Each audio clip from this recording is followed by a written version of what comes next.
welcome to my podcast. This is a podcast where I bring you inspirational stories on business and mindset to help you courageously and confidently achieve success beyond anything that you dream possible.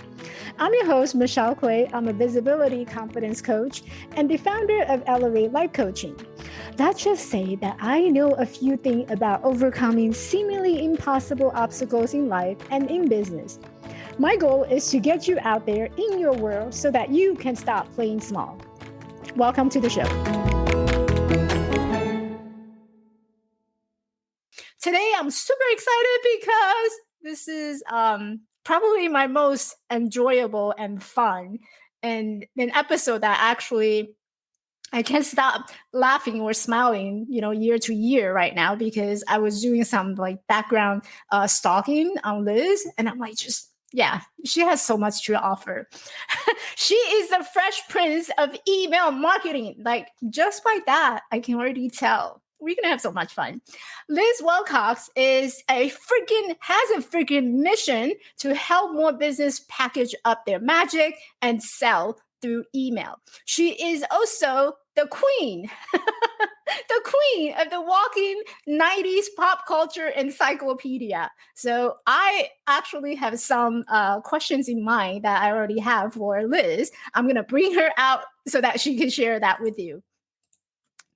Morning, Liz. Hey, Michelle. I am so excited. Thanks for bringing the hype. I love that you are so excited. I also want to bring the energy up. Backstage, Michelle and I were talking about, when you talk about email marketing, it's normally not this fun thing. And so I was telling her, I always want people to walk away feeling okay, I can do this. It doesn't have to be hard. In fact, it might even be a little fun. So I love that you're so excited. I'd love to, if you are catching the replay, if you're watching live, say hello, tell me where you're coming from. If you have an email list, even catching the replay, I watch this back later. I'm happy to answer any questions you guys have in the aftermath. I cannot wait to get started. Thank you so much. Me neither. Well, question number one. I already have a question. Which band was formed first? Backstreet Boy or NSYNC? Backstreet Boys were formed several years before NSYNC. That was my first question. And my next question is, Liz, for you. You hit that right. Tell us more about how you got started in email marketing. Oh, darn. I thought we were going to talk about Backstreet Boys first NSYNC. I was getting ready for my playground days, in the cafeteria, the NSYNC fans on one side, the Backstreet Boys. You got to pick a side. You can't like both, right? But anyway, I'm Liz Wilcox. Like Michelle said, I am dubbed the Fresh Princess of Email Marketing because I just like to give a fresh take on email. I don't want you to think about email I got to build this big funnel. I have to set up this giant automation. I just want you to know that email can be fun, it can be fresh, and it can be simple, and it can make you money. So how did I get started out? Unlike a lot of other email marketers, I actually started off building my own business. I wasn't some kind of copywriter or web designer where I worked for larger brands. I actually started out as an itty bitty little website. I had an RV caravan travel blog, and I watched podcasts like this. I attended webinars, things like that. And every single person that was on the stage, quote unquote, would always say, oh, I wish I would have taken my email marketing more seriously. Or I noticed any sort of trend, whether they were teaching Instagram, Facebook groups, whatever. The main goal of all of these were to funnel people onto an email list. So I'm nothing if not efficient. Mama didn't raise no fool.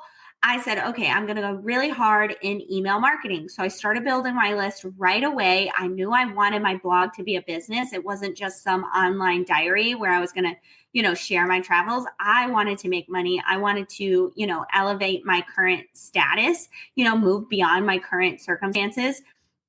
So within 6 months, I had created my very first product, and it made $7,000 in the first 90 days. It got picked up by an international sponsor. I took that momentum. I kept building. I created a digital summit with some partners. I created, I think it was something like a dozen digital products in 3 years. And the culmination of all of that big blog was I realized that I really needed to create a digital course. And so I asked my people, would you be interested in a resource on RV maintenance? That was the number one question I got on my email list. I had 141 people say, yes, Liz, we'd definitely be interested. And I did a traditional Monday through Friday. Hey, this is my program. It's open now. And on cart close day, I made 141 sales. So word started getting, I know, Michelle. I'm so glad you came back. And if you can't see her, if you're just watching the podcast, her jaw dropped. She came back on the screen. If you don't know, if you're like the beginner of the beginner, that is a crazy conversion. The average conversion rate is 1%. 5% is like really, really good. And then if you're doing some kind of event or challenge, you might convert at 10% or a little higher. So 100% is really unheard of. And so word started getting around about that. I started telling my story. Oh yeah, da, da, da. And, people's jaws would drop, their eyes would get big. How did you do that? And that's when I realized I was really kind of playing small with the RV travel blog. I needed to sell it, and I needed to, share my email wisdom with the world. And that's what I'm doing here today with you. My jaws drop because I know I started out, I didn't start just like yourself. I didn't start it out as a content marketer. I actually had to learn it while building my own coaching business. So it's every pieces of information and conference and lesson that we learn to evolve into this place of, I'm going to do email marketing. And so I totally resonate with that. And then I know how valuable having an email list can be. And I think one of the drawback or holdback for a lot of coaches that I talk to is the word marketing. When we think about email marketing, our idea is that the moment we talk about marketing, it's about selling, it's about salesy, something that we need to promote in the email. What's your take on that? Yeah. So for me, I wasn't just like Michelle. I was not a marketer. I was literally just a lady in an RV. When I started out, I didn't even have internet on my phone. I lived in a campground. I had to go out to like libraries and home improvement stores, and sit out in the parking lot and write my blog posts and everything. But how I was so successful with all those products, it wasn't about like, I just learned a ton of strategy. It was more about leaning into, relationships and really knowing the people on my email list. When I created my first digital product, the one that made $7,000, I had no idea what to create. I was all over the place. I had this RV travel site, but I wasn't traveling. And so I just asked my list, hey, why the heck do you follow me? I know I want this to be a business. And I was very upfront, like, hey, I want this to be a business, but I don't know what the heck I'm doing, right? And that might not be your style, but you can take and make that your own. People like when you're really just upfront about stuff, right? They need that authenticity, especially on the internet where you don't know who you can trust. When you can just lean into yourself and be honest, that's when people start to build that trust factor. So anyway, people said, hey, Liz, you're really funny, or you can tell a good story. So what was my first digital product? It was a collection of funny stories. And, I never would have come up with that idea on my own. It was only when I asked people why they were following me, what my unique position in the market was, that I was able to come up with my program. So if you're a coach and you're like, everything looks the same, or my market is saturated, I don't know how to stand out. If you can pinpoint, if you have even the smallest of followings, I think I had, less than 300 people on my email list at that time. Even if you've only got 50, if you can ask those 50 people, hey, I've only got 50 people paying attention to me, and I don't even know why. And you can open up those relationships, and they will tell you, oh, I really like the way you reframed my mind around this, or I love the analogy you give about that, depending on what kind of coaching you do, right? That is going to help you lean into those best parts of yourself market those parts in your program. Like, hey, I know people love it when I talk about X. I'm going really deep into X in this group program or on our one-on-one consults, whatever, right? And so instead of focusing on like, oh, I'm not a marketer, I don't know this, I didn't go to college for that. If you can just focus on opening up relationships, making friends with your new followers, which we've all done before. We've all met strangers, become friends. We all went to kindergarten, right? Something like that. When you frame it like that, suddenly things start to click. And you're not marketing, you're not trying to close a sale, you're just creating relationships. Beautifully said. And I think initially I started out with just 200 subscriber, and those are the people like my family, my friends, they're my close friend. So I imported everyone that I know from my Gmail contact into my business email. And so initially I was really struggling. I know this is true for a lot of coaches too out there, is that number one, we don't have a big list. We don't have a large audience to subscribers. And number two is most of the subscribers that we have on our list are friends and family. What are some of the tips that you might be able to share to like overcome that barrier of this is someone that I know, they're not going to buy from me? Yeah. So if you have an email list full of people that it was just like, hey, I'm doing this thing, will you join my list? That's totally fine. That starts to build momentum, right? We need baby steps. I always say baby steps are the best steps. So it's totally fine if that's you, right?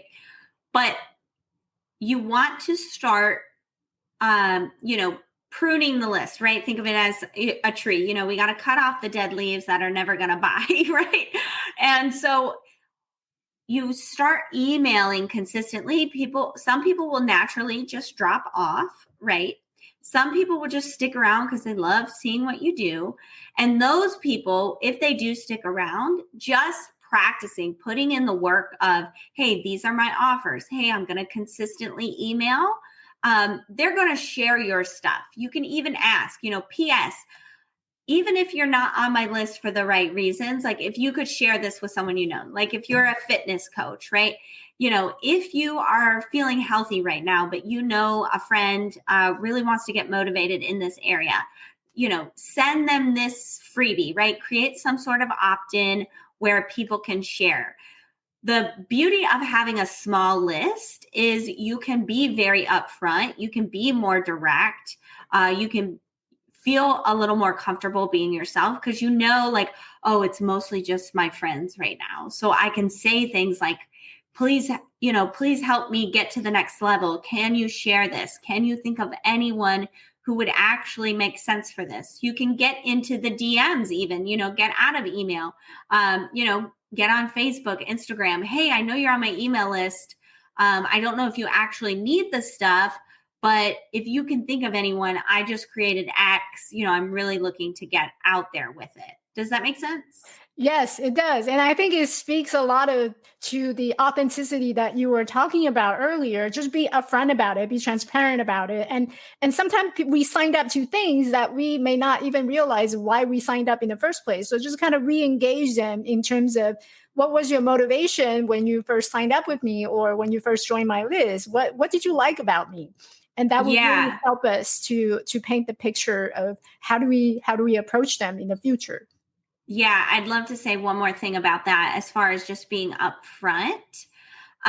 What Michelle said is totally right. And the next thing I want you to know is, again, when you have that small list, you have an opportunity to actually have those one-on-one conversations.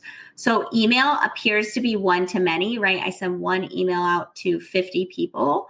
But when you can be upfront and say like, hey, I'm actually just at the baby stages of things, there's only 50 people, it would really mean a lot to me for you to hit reply and actually answer this question. And of course, at first, ask only yes or no questions or very simple answers. Like they have to know the answer in the forefront of their mind immediately, or they're not going to like really engage, right? They're just on your email list. They're not your friends yet. You don't have a relationship with them yet, probably, or they're just friends that, you know, are only semi-interested because they know you, right? Mhm. But when you can literally say like, hey, I just started this email list, or I just committed to this email list. If you don't want to get that transparent, right? It's up to you and your preference, but say it would really mean a lot to me for you to hit reply and let me know, and be explicit. Always say hit reply and let me know, or, you know, click that reply button, you know, whatever. You have to be very explicit. So when they read that, they're quite literally, psychologically picturing themselves hitting the reply button, right? We have to be that explicit. We have to write in that like 5th grade level, and we need to be asking those yes or no questions. Like, again, if you're a fitness coach, you know, do you currently work out every single week? Mhm. Immediately, I know the answer to that, right? Yeah. It's either yes or no, right?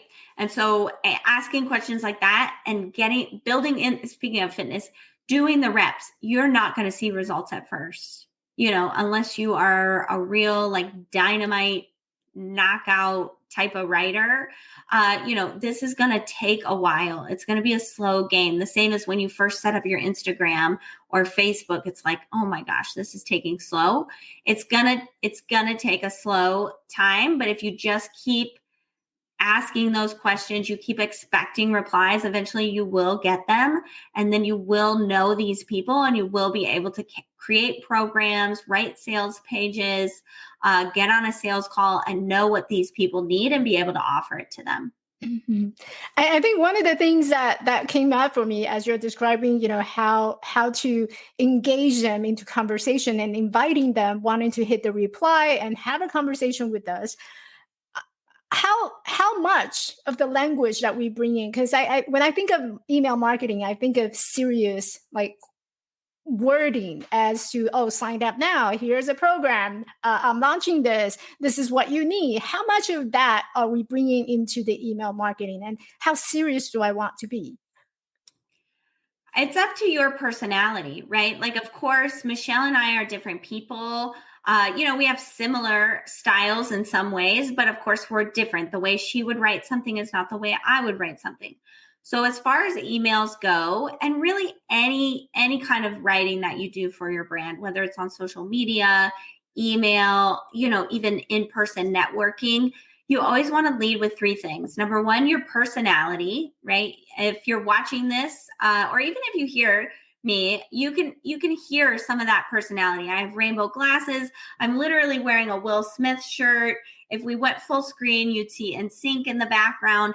You know, those are bits of my personality that I'm bringing forth, and that people either immediately connect to or immediately don't, which is totally fine. I know it's scary, especially at the beginning, like, oh, well, I just want to help anyone. It's like, if you try to talk to everyone, you talk to no one, right? Like, I hate that saying, but it's so true, right? It's only, you have to niche down at first, and then you can branch out later. If that makes sense. So you want to lead with your personality. You want to lead with your vision, right? You can get 1 million followers, but they're all going to leave tomorrow if they don't know where they're going, right? The word followers, I think it's so perfect, right? You have to have a vision. This is not like, you know, we've all seen Forrest Gump where he just starts running and he's got all these followers that are just following him, even though they don't know where they're going. And he just stops. He's like, well, I think I'll go home now. And people are like, what the heck? You know, that's a movie. Forrest Gump's not a real person. That's not how a following is actually built. They have to know where they are going, right? And so share that vision. Think of like, you know, I'm graduating from Michelle University. What did I learn? You know, what is my degree in? If you're graduating from Liz Wilcox University, my vision for you, that degree is you're making money with email. You know that right off the bat in my email sequence. Like I say, as much as I love the 90s, I love the idea of you making money with email more. Suddenly, you know a little bit of my personality, right? The 90s. And you know exactly where you're going with me. I'm going to teach you how to make money with email, right? And then that third piece is values. So there's a reason why, giant companies like Coca-Cola, Nike, et cetera, now have social justice campaigns, or, are posting. At the time of this recording, yesterday was International Women's Day. Yeah. They're posting things like that. They want you to know that it's in their values system, that they care about women, they care about this or that or the other, right? And now I'm not telling you to spew all your political beliefs onto your followers. Definitely don't do that, right? But there are certain values that you just have at your core that you should share with people in order to attract the right people. So for me, one of my core values in my life and in my business especially is affordability. I grew up very poor. I started my business. I didn't have any money, and I really I had to Google, I had to stay up late at night. I had to ask friends who were taking programs, what they were learning. I really, it was very scrappy. And so when I price my products, I think about that person, and I think about, when I did purchase things, how scary it was. And I always tell people, like, I never want you to purchase something and then be scared, you're not going to have emergency money, or you're not going to be able to, get your kid that thing that they really need for school. And so for me, that's a very deep core value. So as a coach, you have to think about, what is the why behind the why of what I'm doing, right? Like, oh yeah, I want to help X people, but why? Okay. But why? Those real core values, the things that drive you in your life, your people want to know about, because they're going to really resonate with that. Just this week, at the time of this recording, I bought my dream car, and it's a 1989 Ford Bronco. And, I shared with my list, like, email was the reason for this. I can't believe that my life has changed so much. There was a time in my life where, I was working at a gas station, and I thought, well, I guess this is it. But there was something deep inside me that said, no, Liz, you've got to figure something else out. And that's part of my core value. And, sharing that with people, sharing that story, sharing that value set, that connects with the right people. Of course, the right people were emailing me back. Oh my gosh, yes, I've been there. I don't want to give up. Yeah, one of my core values is, tenacity, right? The don't give up even when you have the wrong circumstances. And so that's what I was displaying in that story, and that's what I was getting back. Now I know those people are the right people for my programs, my my one-on-ones, my membership, all that, right? Is this making sense? Total makes perfect sense. And I can tell you, I'm sitting here nodding my head, because every piece of information that you just share, every story that you just told, it resonate with me so much, because I think, a lot of time I didn't come from a background of business, and I came from a background of starting this on my own. I know nothing about marketing. I don't know anything about business, and just being to be able to figure out, like, how to build that relationship with others that will lead into a revenue or profit. That was a big lesson I had to learn. And I know for a fact that there's a lot of coaches in my group who also resonate with that same message, where we didn't start it out someone who's big, whose name is big and huge. They already have a large following. We're doing all these tiny baby steps, and that baby steps is really under the core value of what we believe in. And so that why, it just speaks so much and so loud and clear to me. So beautiful. I knew there's a reason why we connected. Yeah.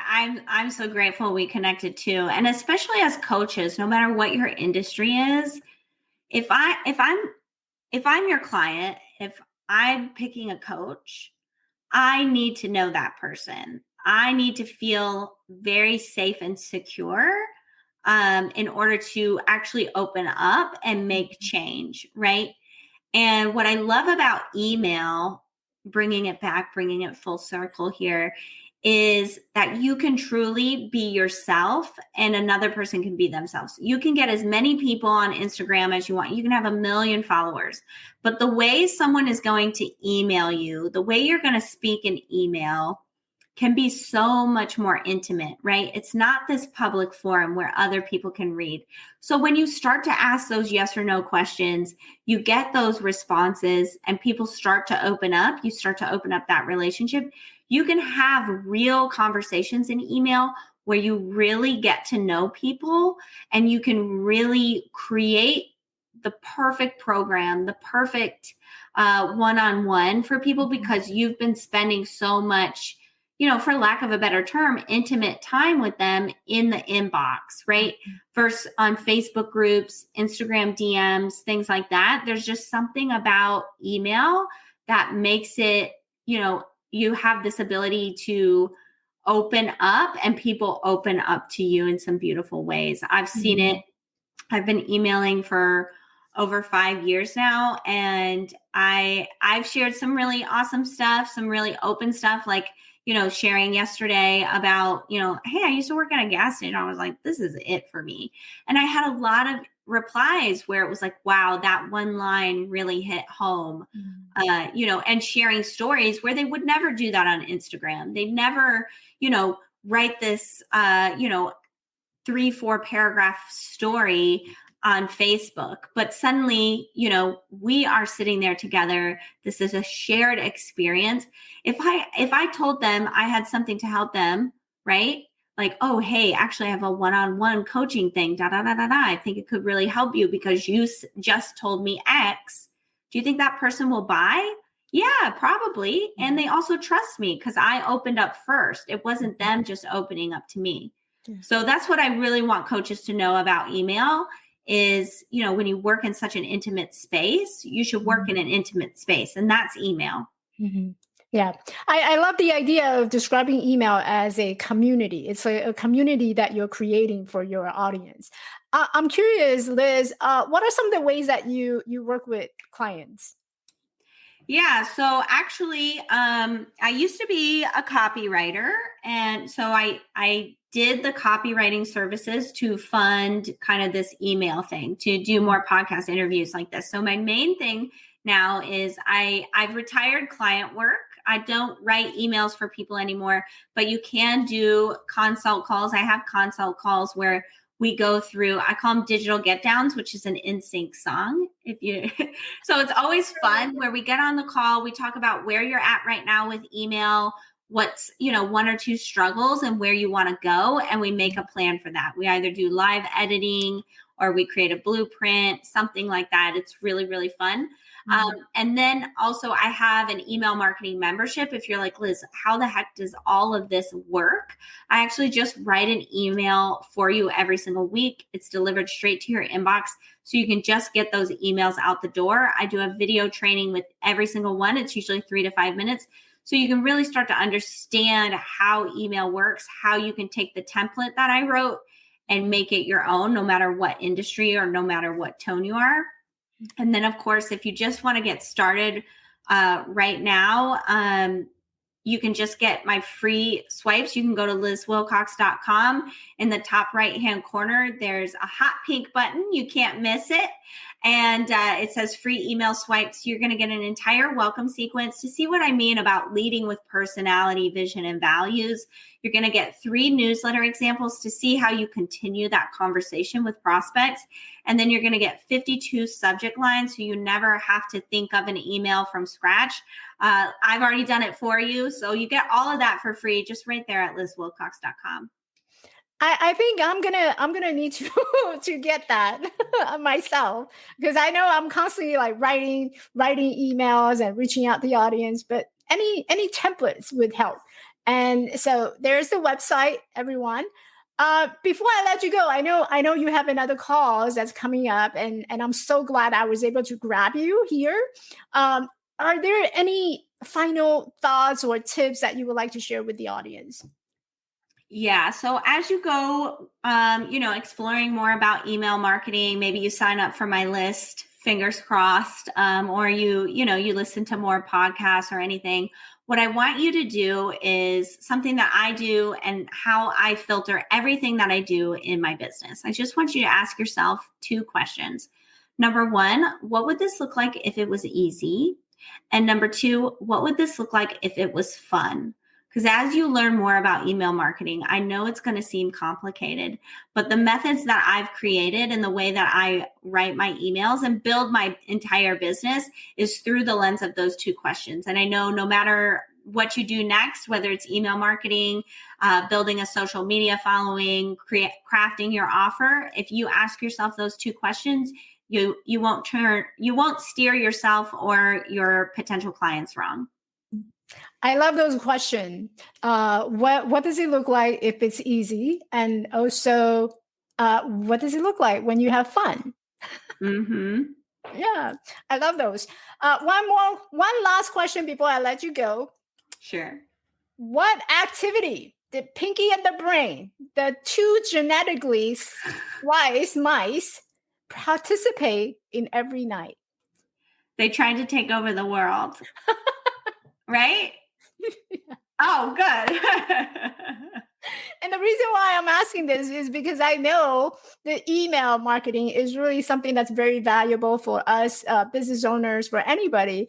It's really the foundation of building that relationship. How do you invite people to come and have a conversation with you? That's really important. I love everything that you have shared. Someone else in the audience say taking over the world. Yeah, you already know. Yeah, that's so funny. That's so funny.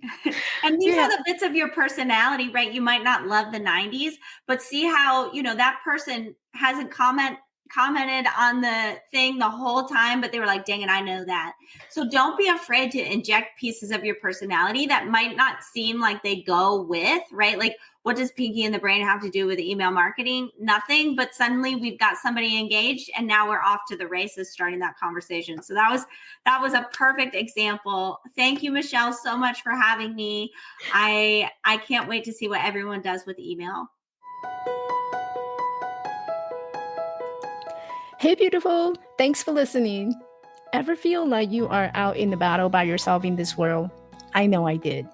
If you found values from this podcast and you are a woman coach who is ready to launch your coaching career and looking for strategies to get seen, get heard, and get hired, I want to invite you to check out additional resources in launching your coaching business by visiting my website at elevatelifecoaching.org. This show is made possible by listeners like you. I would love for you to support me by subscribing to the podcast on your favorite platform. And don't forget to give me a thumbs up and a heartfelt review. See you at my next tea party. Bye now.